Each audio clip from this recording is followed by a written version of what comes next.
देवघर का बैद्यनाथ धाम एक ऐसा शिवधाम जहां हर साल लाखों कांवरिये सैकड़ों किलोमीटर पैदल चलकर जल चढ़ाते हैं।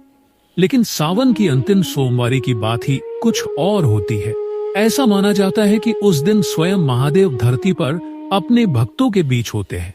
यह कहानी है एक निर्धन ब्राह्मण की बेटी भक्ति, जो अपने पिता की जान बचाने के लिए अंतिम सोमवारी पर बाबा बैद्यनाथ के चरणों में अर्जी लगाने आती है। और फिर होता है चमत्कार। झारखंड के एक छोटे गांव बसेरिया में एक वृद्ध ब्राह्मण धर्मदास अपनी बेटी भक्ति के साथ रहता था। धर्मदास ने अपनी पत्नी को वर्षों पहले खो दिया था और अब वही अपनी बेटी की मां भी था और पिता भी भक्ति संस्कारी, श्रद्धालु और बहुत ही भोली लड़की थी।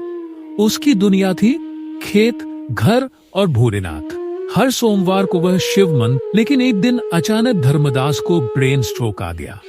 डॉक्टर ने कहा अब कुछ नहीं किया गया तो जिंदा नहीं बचेंगे। लेकिन गरीबी थी, पैसे नहीं थे। भक्ति ने हर दरवाजा खटखटाया, लेकिन कहीं से सहायता नहीं मिली। गांव की एक बूढ़ी औरत ने कहा, बेटी, सावन की अंतिम सोमवारी पर बाबा बैद्यनाथ सबकी सुनते हैं। वहां जल चढ़ा और सच्चे मन से पुकारा तो चमत्कार हो सकता है। भक्ति के मन में जैसे कोई दीपक जल गया। मैं जाऊंगी देवघर, अपनी भोलेनाथ से अपने पिता को मांगूंगी। उसने 2 दिन बाद निकलने का निश्चय किया। अंतिम सोमवारी के दिन जल चढ़ाने भक्ति के पास पैसे नहीं थे बस के लिए, तो उसने कांवर यात्रा का रास्ता चुना। सुल्तानगंज से जल लेकर वह 105 किलोमीटर पैदल यात्रा पर निकली। सड़क तप रही थी, पैर छिल गए, लेकिन वह रुकी नहीं। रास्ते में उसे कई बार गिरने की नौबत आई, भूख लगी, बारिश में भीग गई, लेकिन हर बार वह शिव का नाम लेती रही। ओम नमः शिवाय, बाबा मेरी पुकार सुनना। आखिरकार अंतिम सोमवारी की सुबह भक्ति देवघर पहुंच गई। सैकड़ों हजारों कांवरियों की भीड़ थी, लेकिन उसकी आंखें बस बाबा के दरबार को खोज रही थी। लाइन में वह घंटों खड़ी रही, भूखी, थकी, लेकिन मन में अडिग विश्वास था। जब उसका नंबर आया और वह गर्भगृह के सामने पहुंची, तो उसने कांवर का जल चढ़ाया और फूट फूट कर रो पड़ी। हे भोलेनाथ, मुझे कुछ नहीं चाहिए, बस मेरे बाबा को ठीक कर दो, वो ही मेरा संसार है। उसी समय बसेरिया गांव में धर्मदास की हालत अचानक स्थिर होने लगी। डॉक्टर आश्चर्य में थे। यह तो चमत्कार है। जो आदमी कोमा में था होश में आ गया। उस पल धर्मदास ने अपनी आंखें खोली और कहा, मेरी बेटी गई थी बाबा के पास। शिव ने सुनी उसकी पुकार।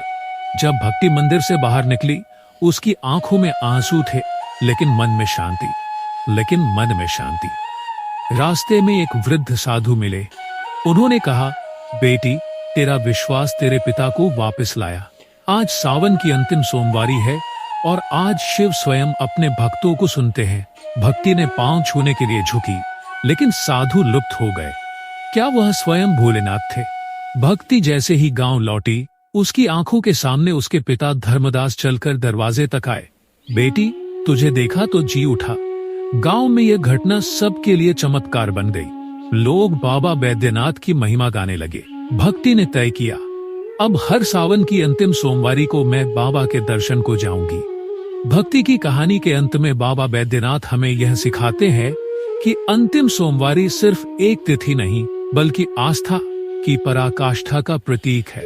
शिव कहते हैं, जिसने अब तक नहीं पुकारा वह आज पुकारे, मैं स्वयं उसकी सुनवाई करूंगा।